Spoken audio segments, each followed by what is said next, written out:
Chaque jour qui passe, nous assistons à l'installation des institutions de la République. Place à présent à l'élection des gouverneurs, des vice-gouverneurs ainsi que des sénateurs. Les bureaux définitifs de l'Assemblée nationale se dessinent aussi. Messieurs et dames, vous êtes bel et bien branchés dans Enjeu. Bienvenue à tous et à toutes. Fidèle à ces magazines, vous connaissez très bien nos traditions. Place à présent à Eche Omu. Mon nom est Thierry Mukelekele. Je suis journaliste d'investigation. J'ai plus œuvré dans le Grand Katanga, dans tous ces conflits groupes armés.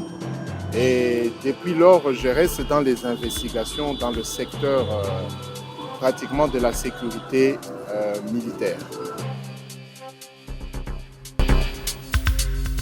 Thierry Mukelekele, c'est toujours un plaisir et un honneur de vous recevoir dans le jeu. Le plaisir est partagé et surtout que la dernière fois qu'on s'est vu, c'est l'année passée. Oh, donc c'était en 2023. En 2023, décembre, Les jours passent vite. Les jours vont vite. Ouais. Et puis le 7 décembre, je suis à Lubumbashi.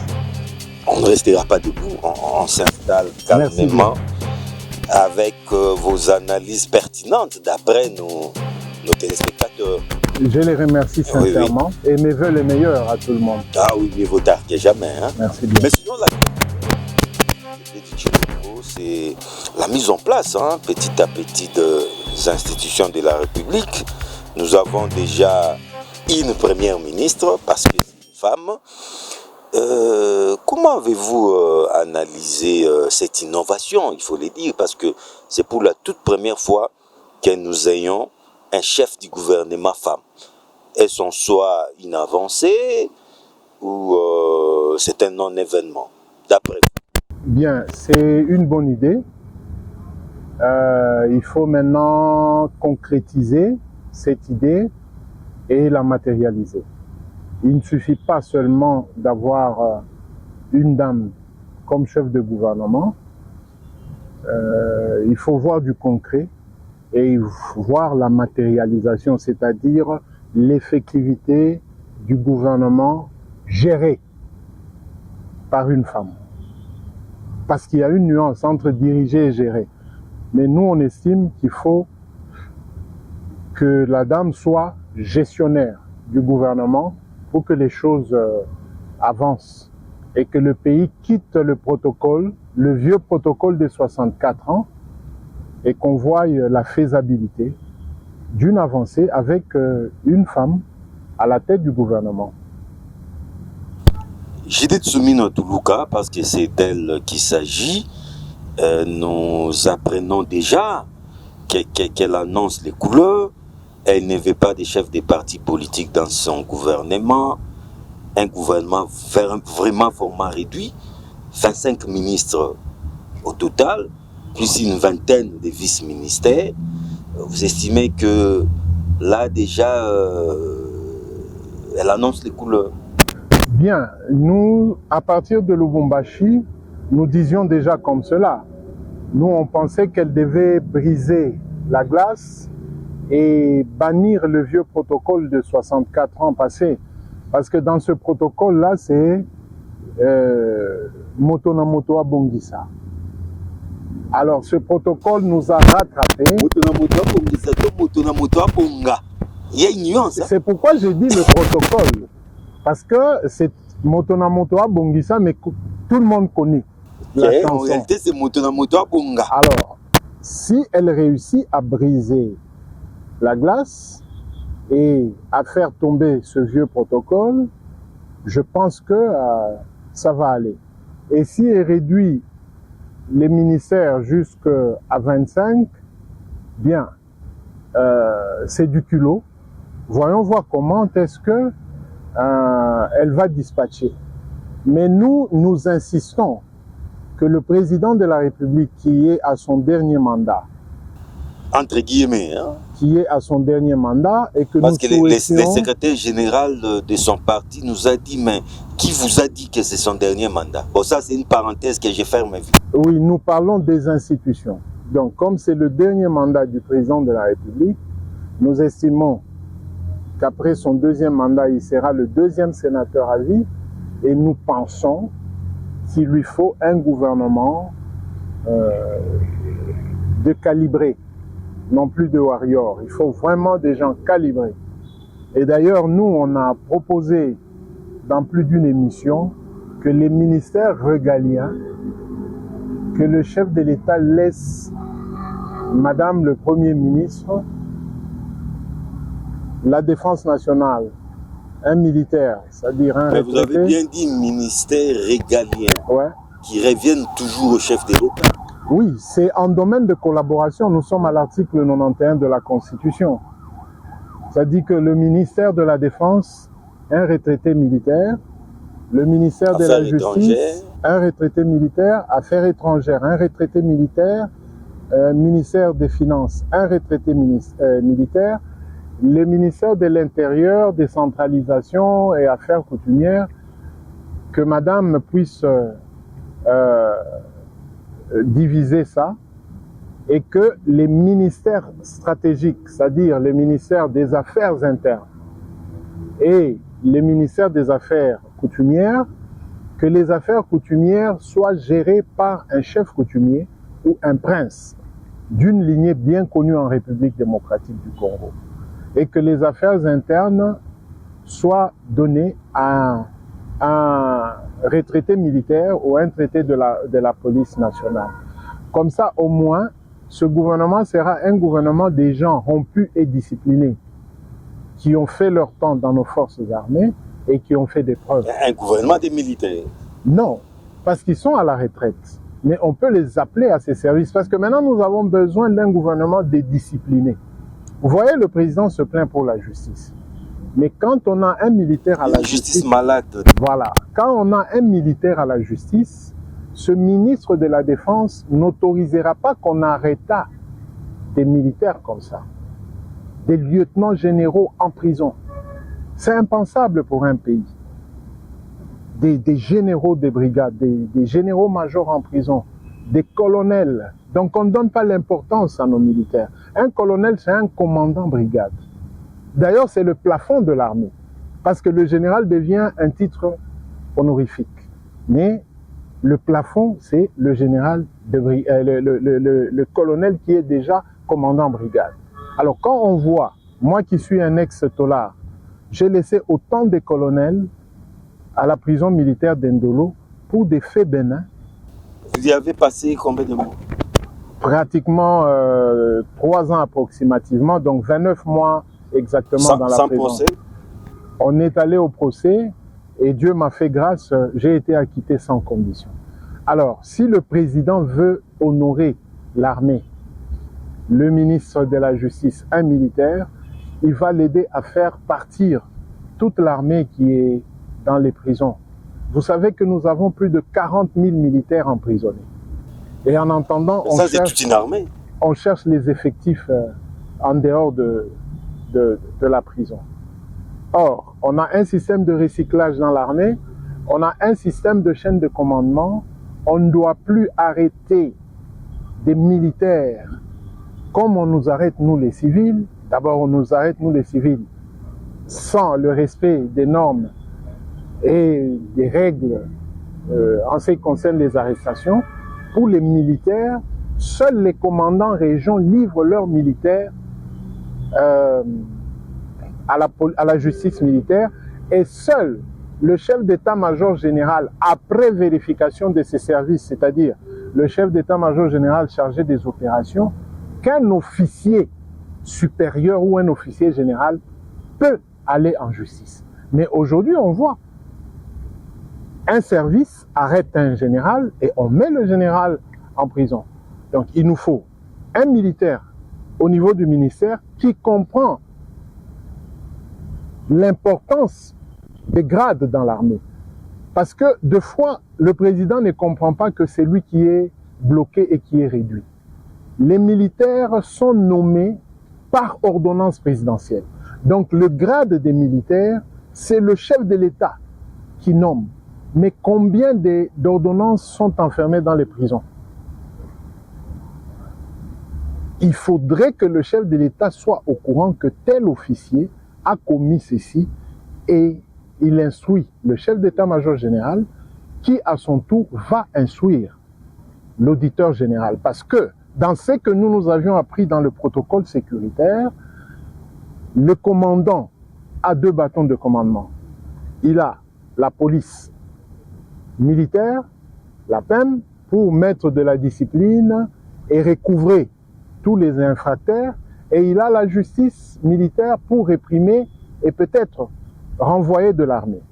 Mais quand vous avez des militaires qui sont condamnés à 20 ans dans les prisons, un militaire de 22 ans, 23 ans condamné à 20 ans, et pendant les 20 ans, il est payé par l'État. Et en entendant, on va recruter. Donc l'État, de fois, ne comprend pas ce qu'il est en train de faire. Or, ces militaires, avec un ministre militaire, ces militaires seront renvoyés pour recyclage et renvoyés en punition au front ou en punition. On ne peut pas punir un militaire qui a appris l'artillerie en prison. C'est pas une peine de mort déguisée, là. Non, non, ce sont des punitions. On t'envoie pour 5 ans à l'est du pays. Tout justement, parce qu'on en parle, je ne vous ai pas encore écouté à ce sujet. Il y a un moratoire qui pesait sur l'exécution de la peine de mort en République démocratique du Congo, une 20aine d'années, et le gouvernement décide de lever ces moratoires. Désormais, lorsque vous êtes militaire et que la loi vous condamne, monsieur... Même civil, si vous êtes condamné par la juridiction militaire. Voilà, non, je disais militaire, dès que vous passez au champ de tir, civil, vous êtes pendu. Une bonne mesure? Est-ce que le président de la République se voit vraiment dans son bureau signer les meurtres? Les meurtres? C'est la loi, c'est la loi. C'est ce que j'ai dit. C'est pas lui qui, c'est pas un meurtre, comme vous l'avez dit. La loi dit quoi? C'est une exécution de la peine. La loi dit quoi? Les peines où le jugement est rendu au nom du peuple congolais. Et exécuté au nom du chef de l'État. Voilà, c'est-à-dire le chef de l'État dans son bureau, il va mettre la mention « exécuter cet homme ». C'est ce que dit la loi. Est-ce que vous voyez vraiment le président de la République quand on lui amène un document pour tuer quelqu'un et lui appose sa signature? Je pense que ça a été un populisme. Mais si telle est la décision de la justice. Ça a été un populisme qui ne dit pas son nom. Aujourd'hui, avec la démocratie, la justice nous amène à ramener les criminels vers la vie normale et le retourner dans la société. C'est pourquoi, autrefois, les prisons, ça devenait déjà des maisons de rééducation. Mais après, ça a rechuté. C'est devenu des cachots à ciel ouvert, tels que Ndolo, là où moi j'ai vécu. C'est un grand cachot qui garde des gens pendant plusieurs années et dans des pires conditions que une morgue humaine. D'où nous pensons que ce moratoire, c'est une vaste blague et le président devait éviter cette chose. Il sera le premier président en Afrique centrale à être comme le président, je crois, iranien ou... voilà. Bon, peut-être le président ne va pas passer à l'acte, mais c'est peut-être pour intimider. Non. Pour intimider... Non. Un président de la République n'a pas besoin d'intimider. Un président de la République a la manette de la politique. La politique pour racheter des gens et il a les moyens de l'État qui sont mis à sa disposition. Chez les Blancs, on appelle même des pots de vin. Il y a des gens qu'on ne peut pas arrêter, mais à qui on offre de l'emploi, à qui on offre des biens matériels. Pour les calmer. Pour les calmer. Ça fait partie de la politique interne. C'est pourquoi il y a ce qu'on appelle le CNS, le Conseil national de sécurité. C'est ce conseil-là, laissez-moi aller en lingala, nebisika oyo balambaka. Politique sécuritaire ya mokonzi ya mboka. C'est le sommet de tout. Voilà. Lui étouffer ba velléité nyonso oyo bolobaka, bakata katanga, mai fulani, tuirigo, fulani et fulani. Nanga. Tout ça, il faut balambango na CNS pour que Nanga revienne à la maison et que Nanga soit casé quelque part et que la vie continue. Mais si au niveau du CNS, on commence à arrêter des gens. Si au niveau du CNS, on garde des officiers supérieurs en prison, des généraux en prison, ça dit qu'à un moment, on perd le job description. Parce que qu'est-ce que vous conseillez au chef de l'État en matière de sécurité? Arrêter ces officiers? Ou vous demandez au chef de l'État d'appeler le général Philémon Yav, d'appeler le général Moulongo, d'appeler le colonel Kongolo Mwanda Medar, d'appeler Christian Kenga Kenga, le colonel, d'appeler Zelwa Katanga Djadija et de les écouter. Pourquoi tu veux me renverser? Le président. Et c'est le CNS qui doit amener le chef de l'État à échanger avec ses officiers. Vous êtes Katangé. Pourquoi Bolingi Kokata Katanga? Ils vont s'expliquer. Et le président va apprécier. Et son conseiller spécial va donner maintenant des orientations. Si réellement Balinga Kiba Kata Katanga, au lieu de Kata Katanga, moi en tant que président, je vous propose ça, je vous propose ça, je vous propose ça. Allez rentrer à la maison. Mais vous ne bougez pas de Kinshasa. Vous ne faites... Voilà comment est-ce qu'on entretient. Et c'est ça le job description. Il y a Elokwana. D'où, quand j'insiste que le ministre de la Défense soit celui-là militaire, c'est parce qu'il comprend les souffrances d'un militaire. Il comprend les souffrances d'un lieutenant général. Il comprend les souffrances d'un colonel. Et le président n'ira pas dans ce fameux moratoire. Il ne va pas exécuter ses officiers, il ne va pas exécuter ses sujets. Est-ce que vous savez, quand la prison est en émeute, on ne punit pas le révolté. On négocie avec lui. Et on lui donne des responsabilités. Et lui va calmer tout le monde. Mais quand vous visez le responsable des émeutes, c'est vous le commandant prison qui allez brûler la prison. Technique et stratégie de la communication pour une récupération communautaire d'un incivique ou d'un élément incontrôlé. C'est ça le job description en matière de sécurité. Et c'est tout ce qui peut aider le chef de l'État à se rattraper de l'échec de 5 ans avant. Et de l'échec, peut-être ça ne passe pas. Bon, de ce qui n'a pas été bien fait. Ah, voilà, les bilans restent mitigés, certes, de mais de ce qui n'a pas été bien fait pendant les 5 ans. Mais au moins lui-même, le chef de l'État reconnaît que la justice a échoué, la sécurité n'avance pas. C'est pourquoi on lui dit qu'il y a des infiltrés. C'est parce que nous n'avons pas de renseignements et nous manquons de services de sécurité. S'il y a un service Elingi Kolobanini, Kosalela, c'est différent à Kosala. Mutua Kendakana Musala Kosala. Mais service à sécurité, Eza Kosalela. Mboka. Kosalela pe Mokonzia Mboka, parce que c'est lui qui en est commandant suprême. Alors, quand des gens viennent vous rapporter que Kanga John, vous, en tant que chef, vous devez vous poser 2 fois la question. Mais Mukelekele et John, je les voyais ensemble. L'autre était colonel, Mukelekele était capitaine.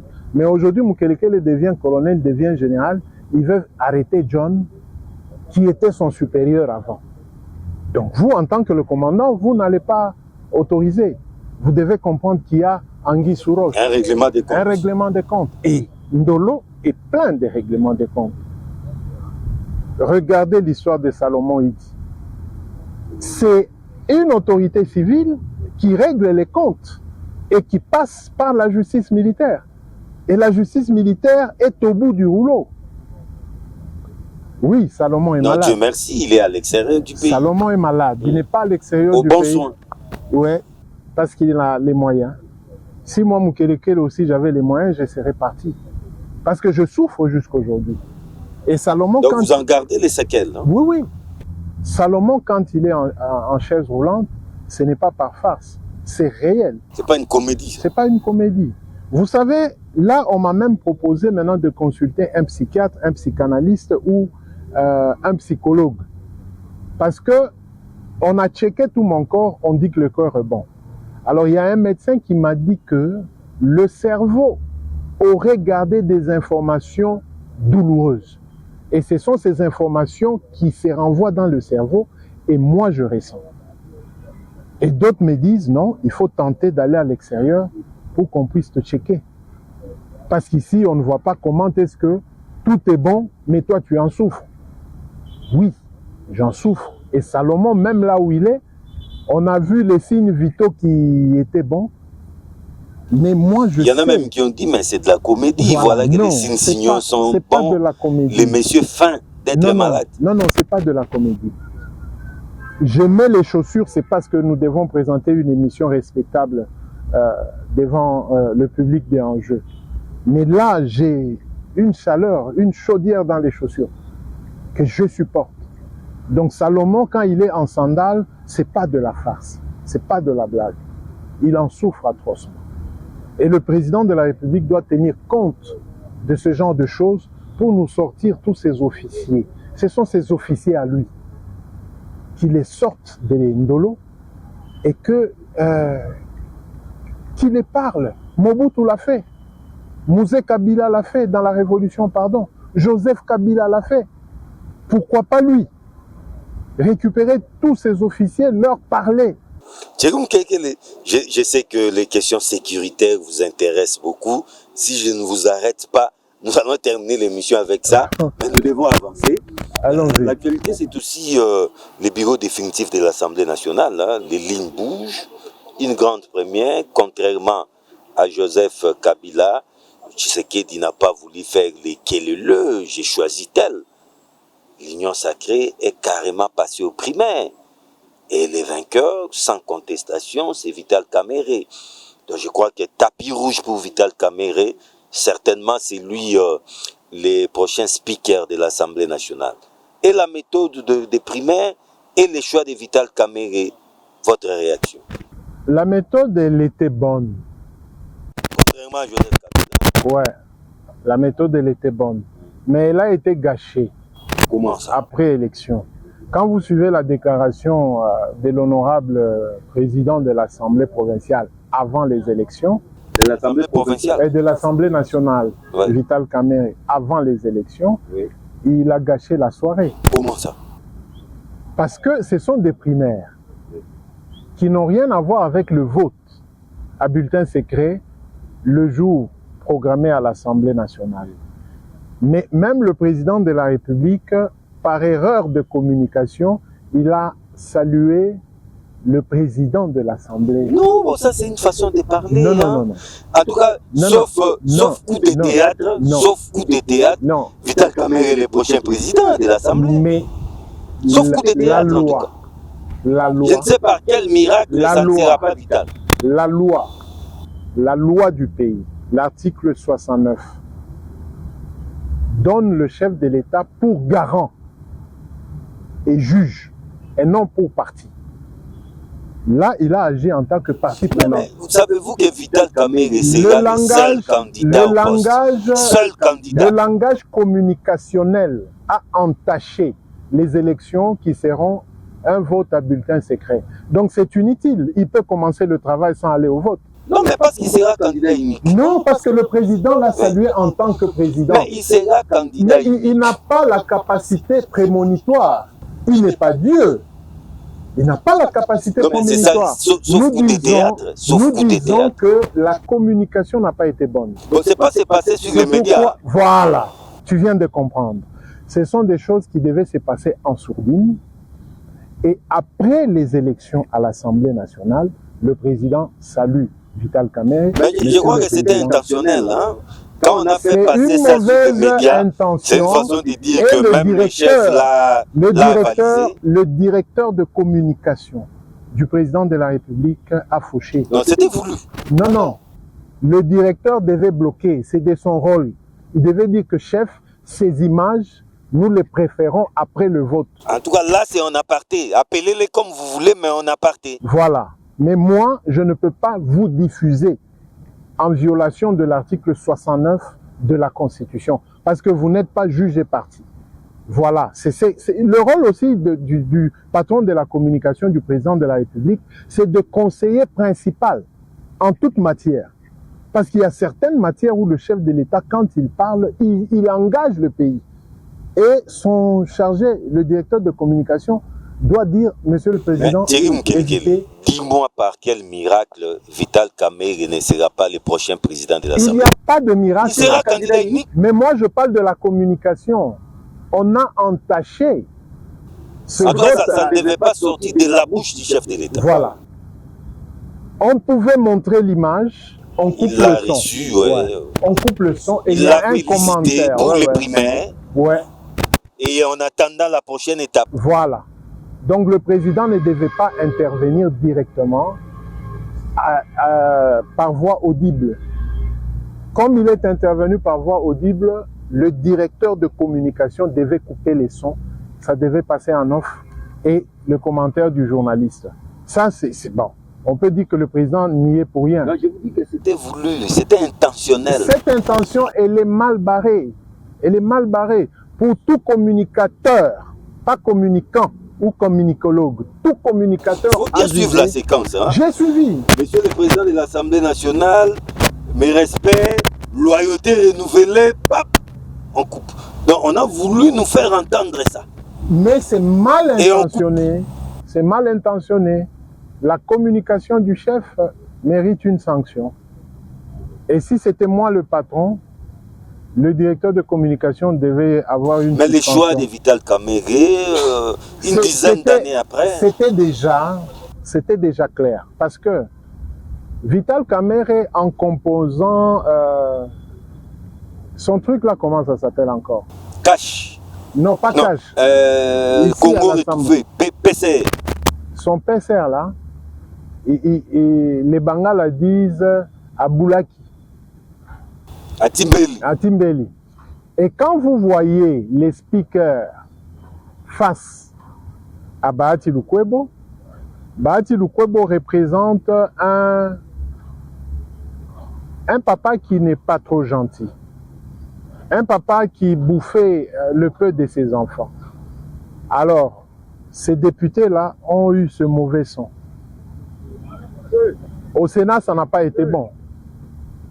Alors, les députés connaissent un peu Vital Kamerhe. Et le vieux Mbosso. Bon, le vieux Mbosso, il a rendu un mauvais service au chef de l'État pendant son temps passé. Personne ne pouvait le retourner là-bas pour qu'il continue à enfoncer le chef de l'État. Quel mauvais service? Lui qui a quasiment quadruplé les revenus des députés nationaux, députés nationaux, voulais-je dire, il leur a même promis des chips. Ouais.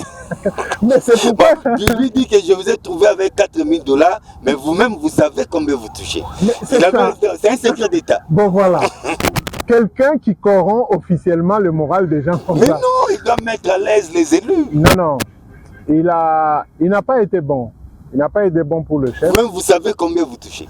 Il n'a pas voulu qu'on Il n'a pas été bon pour le chef. Je pense que Kamerhe, en dehors de l'erreur de communication, il pourrait être un bon gestionnaire. Il pourrait être un bon gestionnaire des élus du peuple. Et tout chemin faisant, c'est un bon négociateur avec tous les problèmes sécuritaires que nous avons.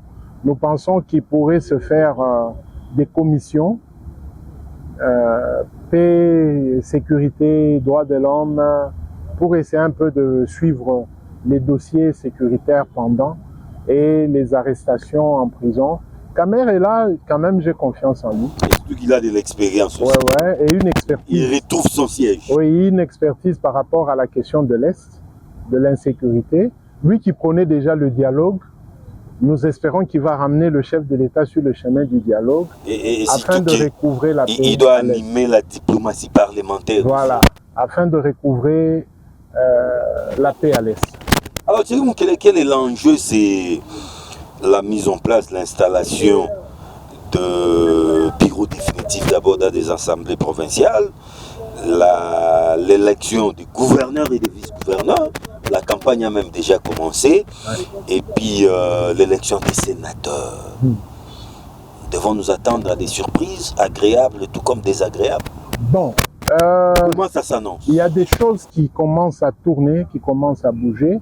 Sur l'étendue du territoire national, d'abord vous aviez entendu que en majorité les autochtones revendiquaient ces sièges-là. Il y a eu des situations dans certaines provinces où ça n'a pas bien donné et que il y a eu des remous-ménages. Ceux-là qui se disaient être autochtones se sont vus, selon eux, arracher les sièges. Là, nous rentrons chez nous au Katanga, où Michel Kabwe est passé président de l'Assemblée provinciale du Haut-Katanga, à qui j'adresse mes félicitations. Mais il a été secoué par cette histoire d'autochtones, originaires, non originaires. De même, on l'a là-bas aussi. Hein? Oui, oui. Et d'ailleurs, il a été... que les Biroé, monocolores, monolithiques et tout. Ouais. Donc, tout ça, avec Michel Kabwe, nous avons lancé des conseils. Nous avons dit que, étant originaire, mais pas autochtone, il était souhaitable de mettre d'accord tout le monde. C'est-à-dire de parler avec les autochtones, les Babemba, hein, propriétaires des terres. Comme il y a du calme dans le Haut-Katanga en ce qui concerne l'Assemblée provinciale, je pense que Michel Kabwe a suivi notre conseil et que localement, les autochtones, les Balamba, acceptent aujourd'hui. Donc c'est à Michel Kabwe d'ouvrir afin de rassembler toutes les communautés et toutes les tribus dans le Haut-Katanga. Parce que le siège qu'il occupe, c'est le siège du tout premier qui avait occupé en son temps après le Belge, Mutakawa Dilomba. C'est-à-dire, c'est un phénomène. Et il faut avoir un esprit phénoménal pour gérer le Haut-Katanga. Et nous lui lançons bon vent afin qu'il puisse nous amener. Les sénateurs. Un sénateur provient autrefois, comme on le savait, de l'ancienne administration territoriale. Aujourd'hui, comme le Katanga a 4 provinces, ça dit que les sénateurs viendraient des 4 provinces. Et ils doivent refléter les bases. Oui, les sénateurs représentent parce que les provinces. Nous voyons certains sénateurs qui ne sont connus que dans la ville et ils prétendent être sénateurs. Non, mais vous pouvez être sénateur de Lubumbashi, sénateur de Kolwezi. C'est ce que j'ai dit. Vous êtes un élu de Kolwezi comme sénateur. C'est ce que j'ai dit. Ouais. Kolwezi, ce n'est pas dans les rues asphaltées. Lubumbashi, ce n'est pas dans les 4, c'est-à-dire l'avenue Likasi, l'avenue de la Révolution. C'est pas la commune de Lubumbashi. Voilà. Un sénateur de Lubumbashi doit connaître qu'il y a Kifika, il y a Bukanda, il y a Kashamata, il y a Kikontwe, il y a Kaponda, il y a Inakiluba, il y a Tiamalale, il doit connaître tout ça. Il ne doit pas connaître les 4 avenues de la commune de Lubumbashi. C'est de ce que je dis. Donc, la Balanda, ouais, tout le monde ne peut pas ça. prétendre d'être sénateur. Alors, en ce qui concerne les gouverneurs, la semaine dernière, dans les sondages, Kiaboula qui était vilipendé, mais qui était en pole position, nous avions fait des émissions de remarques par rapport au comportement des autres candidats. Sur place à Lubumbashi. Oui, on a vu maintenant des candidats qui ont rebondi, tels que Paulin Mouwa, tels que la dame... Donc l'issue s'annonce est certaine. En tout cas, pour Kiaboula, il faudrait qu'il serre la ceinture. Parce que Mathilda, celle de Ensemble de Moïse, elle se présente comme une force, mais malheureusement, dans son parti, apparemment, on ne la soutient pas. Parce que la sortie médiatique de Christian Mwando dénote un peu de ce que nous reprochons du vieux protocole.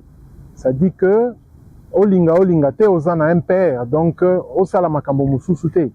Ça, ce n'est plus d'actualité, et surtout pas Ensemble de Moïse Katumbi.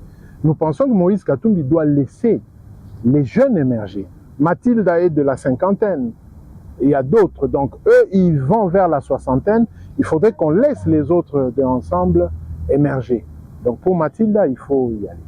Mais maintenant, il y a un autre jeune qui est d'ailleurs de l'Union Sacrée, Justin qui est là, Maître Justin qui est là, que vous connaissez à l'époque de Jean-Claude Kazembe. Tout à fait. Qui a émergé, hein. Ouais, qui était son mini-prêt. Dans les 8 mois de Kazembe, ils ont démontré que le Haut-Katanga était en pole position. C'est Maître qui est là, Justin, qui était la plaque tournante de Kazembe. Et quel est le candidat de Thierry? Bien. Aujourd'hui, je pense que Kiaboula doit tirer attention avec qui est là. Parce qu'avant que je n'arrive, les sondages démontraient déjà qui est là, en train de faire une montée. C'est son principal adversaire. Voilà. Et Kiela a de l'avantage parce qu'il a travaillé la question sécuritaire du Haut-Katanga avec Kazembe et ce sont eux qui ont ramené Gédéon à la maison. Et aujourd'hui, le président a des problèmes avec le Katanga. Donc si dans l'union sacrée, qui est là, qui est de l'union sacrée, qui prend une bonne position, et si Kiaboula ne joue pas bien le jeu dans les 48 heures avant les élections, qui est là renverse la tendance. Tout peut basculer. Et ça, ce sont des analyses. En tout cas, il n'y a pas de favoris. Hein? Non, il n'y a pas de favoris. Hein? Il y a pas... Parce que dans une émission où je faisais des remarques à tous les candidats, les gens ont cru entendre que j'ai dit que Kiaboula gagnait. J'ai dit que les autres candidats ne battaient pas campagne pour eux, battaient par contre campagne pour Kiaboula. Parce qu'en économie, tu as fait le droit, sûrement le droit économique, tu l'as lu, il y a Grévis. Dans sa loi, il nous dit, la mauvaise monnaie chasse la bonne. C'est-à-dire que plus qu'on parlait de Kiaboula qui était le mauvais, il n'y avait plus rien autour de lui. Mais subitement, en début de semaine, voilà, Justin qui est là, qui est de Kipushi. Et Kipushi, ce sont les Babemba, ce sont les autochtones. Donc au moins, aujourd'hui, Lubumbashi a un représentant valable qui est Justin qui est là, face à un Luanzo qui est Kiaboula, avec qui ils ont composé Pande Kapopo Luanzo, Kiaboula Luanzo. Donc ça fait plus de 7 ans, 8 ans que les Luanzo ont régné. Donc le chef de l'État peut bien calculer. Comme à l'Assemblée provinciale, ce n'est pas un autochtone. Mais Kiaboula est le choix des tickets de l'Union sacrée. Ben, tu m'as dit que Bahati avait dit que c'était lui le choix du chef de l'État. Non, en tout cas, moi, je n'ai pas dit ça. Disons, dans l'émission, il s'est glissé un propos tel que Bahati et même un citoyen Bosso, comme même bien Yves Boula l'appelait, qui serait le choix du chef. Mais le président a joué bien sa carte. Et je conseillerais au chef de l'État de laisser la démocratie dans les assemblées provinciales. Qu'on ne puisse pas coincer. On n'impose pas. On n'impose pas. Qu'on ne dise pas qu'on va vous donner des jeeps, on va vous donner de l'argent. Non. Qu'on laisse les députés ou les candidats gouverneurs s'exprimer. Comme ça, on verra. Et qui va donner un cutus qui pourrait... Je sais bien que vous adorez votre Katanga naturel, mais nous sommes à Kinshasa, d'abord quinois. Ouais. Ici, chez nous aussi... une vingtaine de candidatures. L'issue s'annonce aussi incertaine. Pensez-vous que oui, les tickets de l'Union sacrée, Bumba, Yeli, est pas favori? Bon, Bumba, j'en ai entendu parler. Mais le problème, c'est le label tel qu'on le présente. L'Union sacrée. L'Union sacrée. Voyez-vous, il faudrait que l'Union sacrée permette à Bumba et autres de, comment on dit, de battre campagne. Parce que ils ont déjà commencé, ils ont 3 jours de campagne. Eux, ils viennent déjà favoris. Vous voyez là où le bas blesse. Il ne faut pas venir favori. C'est le choix de Maman Marthe. Et voilà, ça c'est pas bon. Ouais. S'il y aurait eu ce genre de choix, ça devait rester en sourdine. Et ça devait se passer de bouche à oreille, de non, mais dans les affiches, on voit Maman Marthe en arrière-plan. Non, l'affiche ne pose pas problème. Oui. C'est le parler à la télévision. Vous avez vu le problème dans le Haut-Katanga. Qu'est-ce qui a fait que Michel Kabwe ait des problèmes? C'est parce que l'Union sacrée a dit clairement que nous avons 34 députés, c'est Kabwe, c'est Kiaboula. Là, c'était mal barré. C'est toujours un problème communicationnel. Vous voyez? Il y a des choses qui doivent se passer en secret et après, on constate que ça c'était la main de tel qui était derrière. Il y avait tel qui était derrière. Voilà. Mais en amont comme ça, ce n'est pas bon. Donc pour Kinshasa, nous pensons que Kinshasa devra nous donner le goût d'un gouverneur qui nous arrangerait Nyangwe, qui nous arrangerait Kalembelembe, qui irait... nous arrangerait Kassavubu, j'y vais, j'en viens, qui nous arrangerait le pont Kabu, hein, qui perd son nom finalement, on l'appelle même pont Kabou, on connaît même Gabi, on ne connaît même plus l'histoire de ce pont. Hein? Donc il faut un gouverneur qui connaît un peu l'histoire de ce pont pour redonner l'image et voir toutes ces constructions qui se passent autour du stade des martyrs. Pourquoi étouffer les martyrs de l'indépendance? Pourquoi donc? Il faut un gouverneur quinois qui respecterait les autochtones. Les autochtones, ce sont les Teke et les Umbu. Voilà. Donc il faut avoir du respect vis-à-vis des Teke et des Umbu, et que les Teke et Umbu puissent se retrouver, même étant cantonniers. Parce qu'aujourd'hui, les Teke et Umbu se plaignent, ils ne sont même plus cantonniers.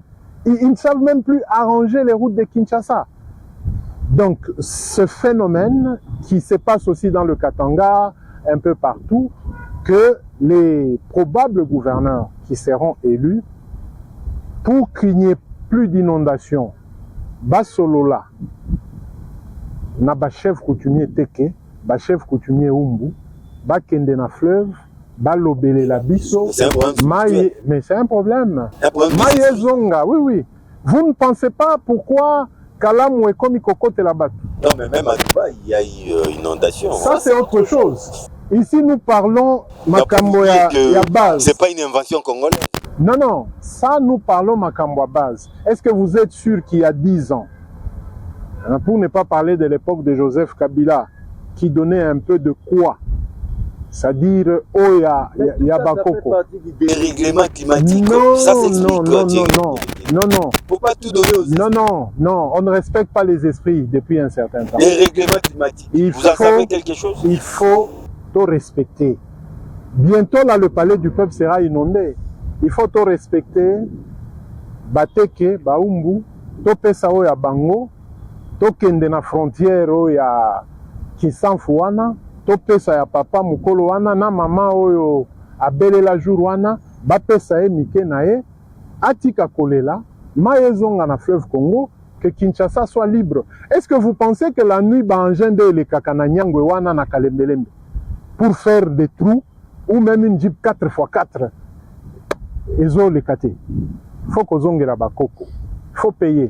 Le chef de l'État qui nous écoute, ba chef coutumier ou ba cravate, le vrai chef coutumier, ba o ba kenda ke pas na direct. Il y a des chefs coutumiers citadins. Voilà, ba o ana te, des chefs coutumiers new look. Ngana zolo bela des ba chefs o coutumiers modernes. Il y en a moderne. Ils roulent carrosse, ils s'habillent bien. Hein, ba non, chef ça sont des chefs coutumiers modernes. Ngana zolo bela na mokonzi ya mboka, ba chef de terre o batambolaka makolo ngulu. Soki alobeli na mai zongeli ebale munene. Il faut ça. Au lieu mbisi ya ebele, mai nde ezo ya ebele. Nous avons besoin ba chef Teke wana balobela fleuve Congo et pesa biso mbisi ebele ke mai ebanda kokotela batu, lenge ezo kotela batu. Voilà un peu. Ce sont les constructions anarchiques qui sont à la base. Ça n'a rien à voir. Et non les esprits respectez. Vous savez, bino ba intellectuel, bino botanga mingi, bino bozo voyager mingi kaka na Unikin. Bokende koleka Unikin. Bosolo na bakolo mabele. Ils vont nous expliquer. Ils vont vous expliquer que. En tout cas, merci. C'est moi qui vous remercie. 3 quarts d'heure passés, mais je ne veux pas vous surprendre. Je vous donne 60 secondes pour effectivement placer les mots de la fin. Les mots de la fin, les dés sont jetés. Le président a plus de 100 jours. Le gouvernement ne vient pas. Et nous demandons à ce que ce gouvernement réduit, respecte les BABA sécuritaires, c'est-à-dire le ministère de la Défense, le ministère de la Justice, le ministère des Affaires internes, le ministère de l'économie, des Affaires étrangères, nous les voulons dans les retraités de l'armée. Et pour le Katanga, c'est comme je l'ai dit, nous demandons vraiment à tous les candidats de se mettre en danse et que pour le candidat gouverneur, candidat à sa propre succession, de serrer ses ceintures parce que dans nos sondages, nous avons vu un Justin qui est là, un fils maison, un mini-pré de Kazembe qui vient avec force et que les députés provinciaux sachent que ce sont eux qui ont le pouvoir de faire un gouverneur et non le gouverneur faire les députés. Et ça, c'est pour l'étendue de toute la République démocratique du Congo. Donc, tous les députés provinciaux, Binonde Bozan a pouvoir et à Kosala ba gouverneur et non ba gouverneur ba sala bino. Donc, que l'argent ne perturbe pas le vote du lundi 29 avril. Que Dieu bénisse la RDC. Thierry Moukelekele, je vous retrouve très vite. Merci bien. C'était Thierry Moukelekele, égal à lui-même, toujours pertinent dans ses analyses. En tout cas, c'est sans commentaire de notre part. Moi, je vous retrouve très vite pour une nouvelle édition des Enjeux avec les Au revoir.